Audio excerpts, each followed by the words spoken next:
에스겔서는 에스겔 선자의 소명과 예루살렘과 유다에 대한 심판의 말씀이 쭉 기록이 되어 있죠. 24장까지 그렇게 기록이 되어 있습니다.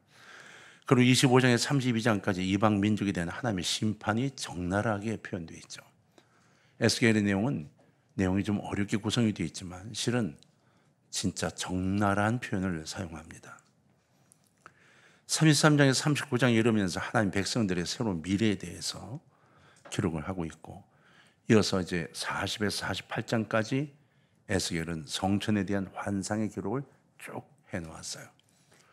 우리가 대부분 에스겔서를 설교를 듣거나 공부를 할 때 가장 가슴에 와닿도록 공부하는 부분은 47에서 48장입니다. 왜냐하면 40에서 46장은 성전 경내를 묘사하고, 그리고 제사에 대한 모습과 제사를 드리기 위한 준비하는 경내의 모습들을 정리를 해놨죠. 41에서 48장에서 둘레를 광범위하게 다루고 있어요. 근데 이제 40에서 46장까지는 성전 안의 모습을 묘사하고 성전 내에서 봉헌과 섬김, 제사 이런 것들에 대한 규정을 쭉 정리를 해요. 47장, 48장에 와서 우리가 잘 알고 있는 흘러내리는 물과 그 주위에 심겨진 나무들, 그리고 땅의 분배와 성문들에 대한 이야기가 꽉 차 있으면서 에스겔서를 마감합니다.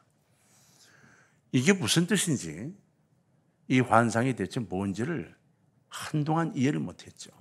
그리고 성령의 역사로 인한 인간의 삶이라는 것을 이해하기 시작합니다. 우린 여러분 이 땅을 살아가면서 지금 진짜 경제 우선주의에 빠져서요, 어쩔 수 없이 그렇게 살아갑니다. 우리나라만이 아니고 지금 못 살고 있는 나라는 모든 꿈이 잘 사는 거였어요. 우리도 박정희 대통령 때 잘 살아보세라는 노래를 한참 불렀습니다. 새마을 노래만이 아니라 잘 살아보세 이 노래를 매일 아침마다 전국이 돌렸어요. 그게 꿈이었어요. 지금은 진짜 잘 사는 나라가 됐죠. 아직도 우리는 못 산다고 생각을 하고 계시나요? 아니에요. 지금 우리나라가 전 세계 7번, 8번째로 잘 산답니다. 미국 사람들에게 물었는데요, 한국을 물으니까 아직 거지 같은 나라로 인식하는 사람들이 굉장히 많았다고 그래요. 그리고 한국에 대한 이 영상을 보여주니까 한국이라고 생각하고 있는 사람이 거의 없답니다. 그런데 한번 한국을 다녀간 사람은 한국에 한 번 더 오고 싶어서 향수병에 걸린 것처럼 시름시름 앓는데요. 그만큼 한국의 변화가 너무 빠르고 미국 사람들조차 부러워할 만큼 잘 살고 있는 나라가 됐다는 거죠. 정말 잘 사는 나라가 됐습니다. 우리 젊은 청년들이나 학생들은 이게 잘 살아 이 정도라고 할지 모르겠지만 진짜입니다. 우리는 선교를 하면서 동남아의 어려운 나라들을 참 많이 다녔잖아요. 저희 내외는 특히나 이제 어려운 나라들을 많이 다녀서 우리나라가 얼마나 행복한 나라가 될 조건들을 많이 갖고 있는지를 봅니다. 그런데 우리는 아직도 이 경제 우선주의라는 것에 자꾸 노출이 되면서 계속된 갈등만 갖고 삽니다. 더 많은 걸 벌고, 더 잘 살고, 더 많은 걸 간직하고, 그래서 너와 나 사이도 벽이 생겨도 좋다는 생각을 갖는 세상을 만들어 가고요. 단돈 몇만 원 때문에 친할머니를 살해하고요. 이런 말도 안 되는 일들이, 그리고 고조된 감정 때문에 분노 조절이 안 돼서 오토바이 세워놓은 것 때문에 싸움이 나가지고 병원에 입원을 하고 또 체포되고 이런 일들이 우리 주변에 수없이 일어나고 있습니다.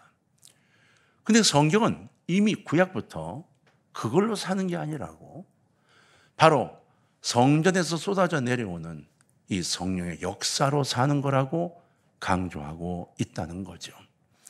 에스겔서에서 나와 있는 이 강물의 이야기를 살피면 이 강물은 4단계로 정리를 해 두고 있습니다.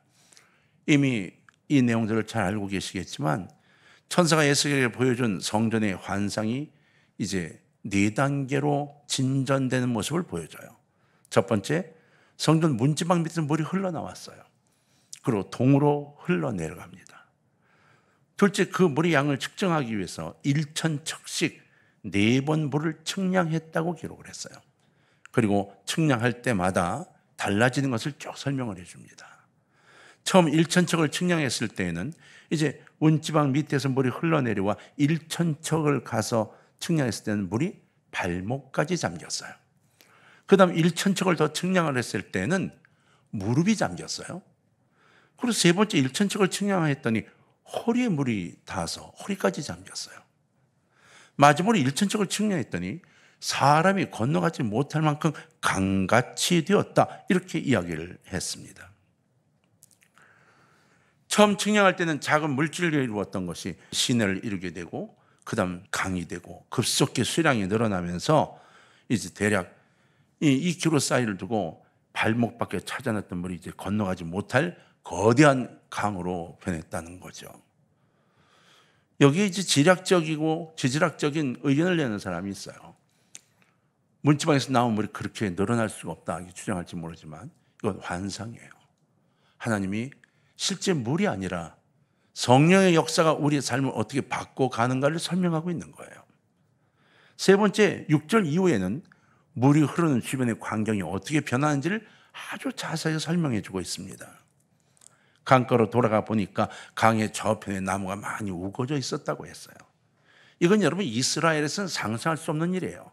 요단강 강가도 여러분 이 나무의 그 우거짐이 우리나라 나무 같은 아름드리 나무나 이런 나무가 아닙니다. 그냥 잘 굵지 않은 나무들이 좀 있을 뿐이죠.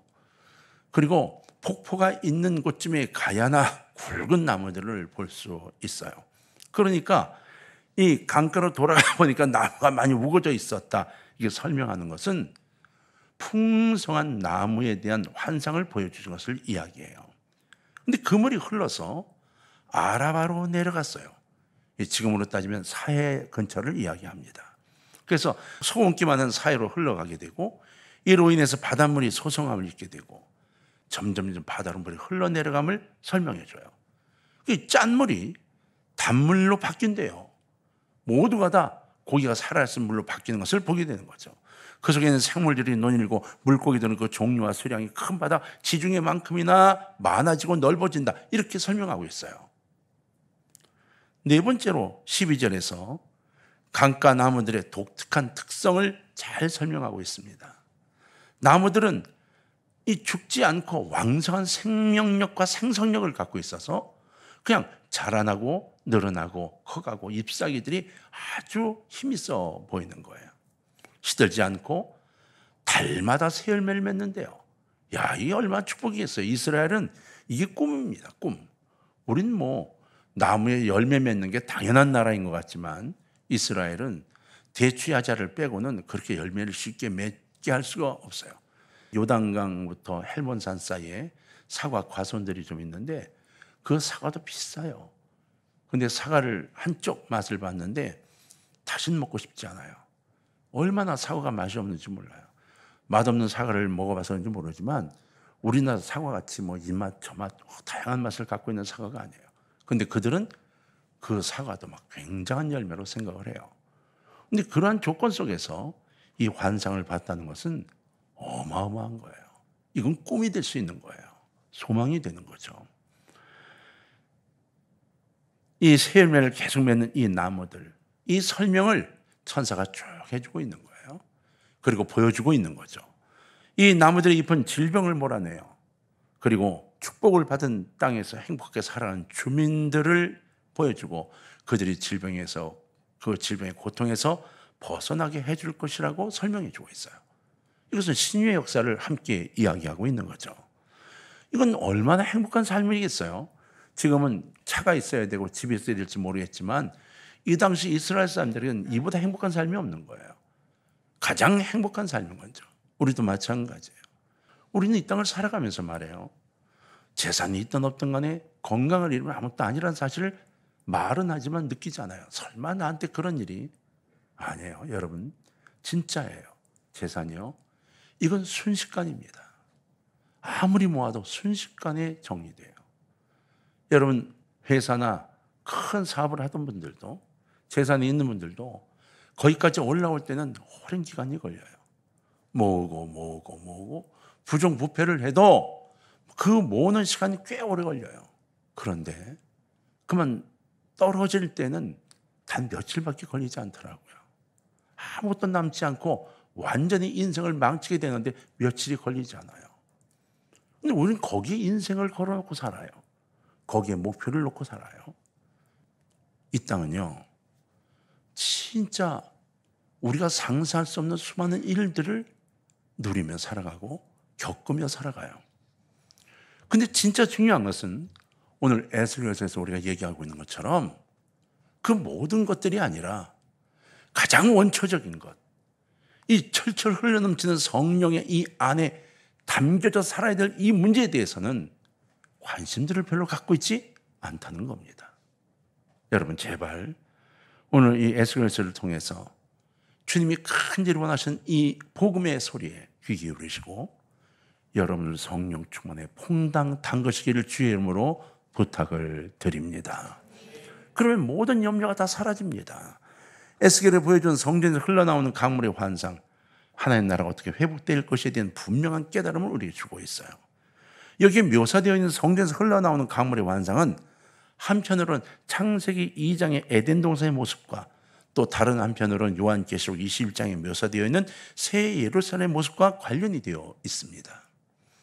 본문에 등장하는 환상에 있어서 가장 중요한 요소는 성전 문지방에서 흘러나오는 물인데요. 이 물은 생명의 물로 이해할 수 있습니다. 물이 없이는 생명도 없습니다. 6절 이하 본문에서 묘사되고 있는 것처럼 우리가 알 수 있는데 맞습니다. 이 생명이 모든 이들에게 생명을 전달하고 생명을 갖게 만들어 주는 것으로 되어 있죠. 그러면 여러분 이것은 에덴 동산에서 흘러나온 네 가지의 물과 의미를 같이 한다고 볼 수도 있어요. 여러분 창세기 2장 10절로 14절에서 어떻게 이야기를 하고 있죠? 그렇게 말합니다. 에덴에서 강이 네 가지가 흘러요. 그 네 가지가 바로 있는데서 하나는 농지로, 하나는 금은보화로 이게 쭉 나뉘어서 이 땅의 문명을 만들어내는 걸로 성경은 기록하고 있죠. 에덴 동산 중앙에서 바로 난 물이 동산 중앙의 나무와 어느 정도 연관관계 있는 거 보여주는데 동산 중앙에 생명나무라는 나무가 있었어요. 그 생명나무의 실과를 먹어야만 했어요. 선악을 알게 하는 나무도 있지만 선악을 알게 하는 나무의 실과는 먹으면 안 되고 생명나무의 실과는 반드시 먹어야 했다는 거예요. 그런데 이 생명나무를 중심으로 해서 이제 물들이 넷으로 갈라져 흘러내리기 시작을 했다는 거죠. 생명나무가 있는 동산 중앙에서 바로 난 이 물, 온 땅을 적셨어요. 그리고 비옥하게 만들어 식물과 동물들이 살 수 있는 생명력을 가진 땅이 되게 만들었어요. 이게 에덴의 모습이었어요. 그 시편 기자는 이렇게 노래하죠. 시편 36편 8절 9절에 보면 그들이 주의 집에 있는 살진 것으로 풍족할 것이라. 주께서 주의 복락의 강물을 마시게 하시리이다. 진실로 생명의 원천이 주께 있사오니 주의 비단에서 우리가 빛을 보리이다. 46편 4절에서는 또 이렇게 말합니다. 한 시내가 있어 나뉘어 흘러 하나님의 성 곧 지존하신 이의 성소를 기쁘게 하도다. 성소를 기쁘게 한대요. 이 샘물은 하나님이 계신 곳으로부터 솟아나 성전 문 밑으로 흘러나오는 거예요. 굉장히 중요한 의미예요. 이걸 여러분 아셔야 돼요. 그냥 성전에서 흘러나오는 게 아니라 하나님이 계시는 곳, 그곳에 솟구친 물이 성전 문지방 밑으로 흘러내리기 시작했다는 겁니다. 여러분, 우리 교회가 하나님의 역사가 일어나서 이 성령의 역사가 문지방 밑으로 흘러 이 지역 전체를 적실 수 있어야만 합니다. 우리가 바로 그 물을 전달하는 이가 되어야 하고 우리가 그 성령의 놀라운 역사를 가지고 이 땅을 변화시켜야만 하는 것이죠. 성전으로부터 생명을 선사하는 강물이 흘러나온다면 이는 하나님의 모든 생명을 주시는 창조주이심을 분명히 드러내고 있는 거예요. 9절에 보면 이렇게 기록되어 있죠. 이 강물이 이르는 곳마다 번성하는 모든 생물이 살고 또 고기가 심히 많으리니 이 물이 흘러 들어가므로 바닷물이 되살아나겠고 이 강이 이르는 각처의 모든 것이 살 것이며 이렇게 기록했어요. 이 강물로 인해 온 땅이 나군으로 회복됩니다. 여러분, 염분이 너무 많아서 사해라고 불리는 바다, 곧 아라바, 이 아라바조차 큰 바다처럼 생명이 넘치는 것으로 바뀐다고 기록되어 있어요. 8절에 보니까 그가 내게 이르시되 이 물이 동쪽으로 향하여 흘러 아라바로 내려가서 바다에 이르리니 이 흘러내리는 물로 그 바다의 물이 되살아나리라. 여러분, 하나님 안에 존재하는 자가 되살아날 수 있습니다.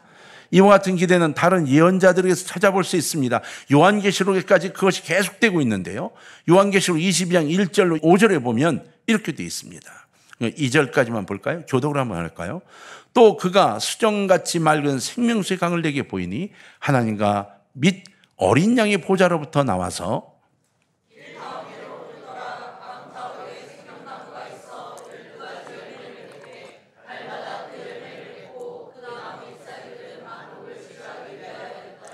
할렐루야. 요한계시록에 있는 이야기예요.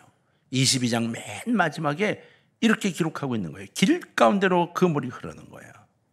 어디서 나왔어요? 생수의 강이 하나님과 및 어린 양의 보좌로부터 나와서, 다시 말하면 에스겔의 문지방 밑으로 흐르면 하나님과 예수님의 보좌로부터 나와서 그 밑으로 흘러내리기 시작한 물을 의미하는 거예요. 그러면서 길 가운데로 흐르더라. 인생이 살아가면서 우리가 최우선이라고 말하는 그 가운데로 이 물이 흘러야만 하는 거예요. 강 좌우에 생명나무가 있어 12가지 열매를 맺되 달마다 그 열매를 맺고 그 나무 잎사귀들은 만국을 치료하기 위하여 있더라. 육체적인 신유만을 이야기하는 게 아닙니다. 우리 영적인 신유까지 이야기하고 있는 겁니다. 그렇다면 이 생명수는 무엇을 의미하는 것일까요? 이에 대해 예수님이 우리에게 밝혀 설명하신 것이 있습니다. 바로 요한복음 7장 37절로 39절인데요. 명절 끝날 곧 그날에 예수께서 서서 외쳐 이르시되 누구든지 목마르거든 내게 와서 마시라. 나를 믿는 자는 성경 이름과 같이 그 배에 생수의 강이 흘러나오리라 하시니 이는 그를 믿는 자들이 받을 성령을 가리켜 말씀하신 것이라. 예수께서 아직 영광을 받지 않으셨으므로 성령이 아직 그들에게 계시지 아니하더라. 성령의 역사에는 초대교회가 되면 이 성령이 이렇게 일어날 거라고, 이렇게 너희들을 이끌어갈 거라고 설명해 주고 계신 거예요. 여러분, 예수님께서는 예수님을 믿는 자들에게 주실 성령이 곧 생수의 강임을 분명히 말씀하고 계십니다. 우리는 오늘 그 생수의 강 안에 들어있는 겁니다. 이 시간 성령의 역사가 우리와 함께하고 우리는 그 생수의 강에 적셔 있는 거예요. 새로운 힘과 능력을 주님 주시는 이것을 받아 드시기를 바랍니다. 성령의 역사로 이 생수의 강을 간직하고 나가야 합니다. 여러분, 축사사역을 할 때 보면 분명히 드러난 게 있어요. 우리가 별로 힘이 없는 것 같아요. 그렇죠? 그리고 우리가 축사사역을 한다고 한번 이야기를 해보세요. 귀신 들린 자를 귀신 쫓으러 가는데 동참합시다. 겁들을 내죠. 내지 마세요. 그냥 여러분 서 있기만 해도 그들이 더 겁을 냅니다. 왜? 내 안에 계신 누구 때문에? 예수님 때문에. 그 성경은 말해요. 대적하라. 그들이 다 도망갈 거라는 거예요. 여러분, 실제로 무당 굿할 때 그저 어린아이 하나가 와도 굿이 멈춥니다. 이건 제가 직접 겪은 거예요. 여러분, 무당들이 굿을 하다 굿을 못했다고 난리가 났어요. 그럼 왜 그러냐 했더니 저희 교회 다니던 유치부 아이가 그날 뭐 굿을 하는 거 그게 무슨 소리인가 거기 구경을 갔는데 무당 되시는 그분이 쟤 때문에 그렇다고 걔를 가리키면서 막 뭐라 그랬다는 거예요.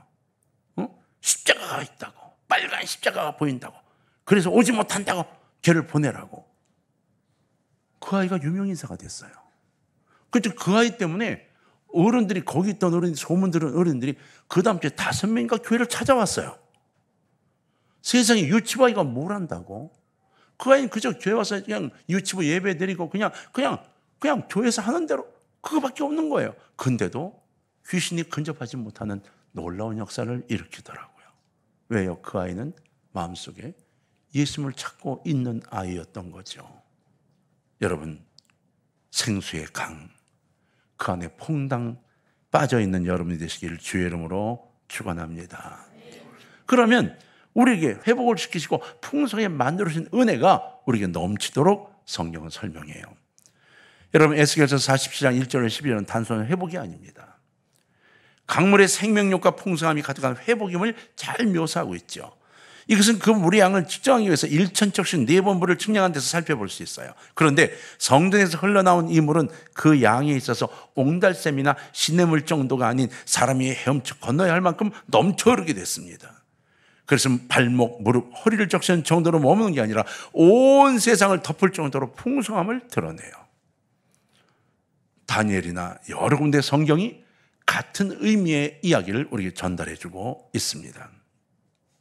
그러나 성전에서 흘러나온 물은 단지 그 양이 많고 적음보다 그 물의 생명력이 더욱 중요함을 알아야 합니다. 성전에서 흘러나오는 물, 많은 나무들을 위한 수분을 공급하는 역할을 하는 것만이 아니라 이 강물이 가는 곳마다 모든 생물이 번성할 힘이 많게 되고 더 나아가 바닷물까지 다시 살아날 수 있도록 만든다고 기록하고 있어요. 특히 8절에서 9절에서는 두 번이나 반복하면서 바닷물까지도 생명을 얻을 것을 말하고 있어요. 이것은 사해의 죽음 같은 풍령을 배경으로 한 거죠. 사해는 아무도 살 수가 없어요. 그런데 그 염분 같은 사해도 바다가 되어가며 많은 바다 물고기들이 살아갈 수 있는 환경이 된다는 거죠.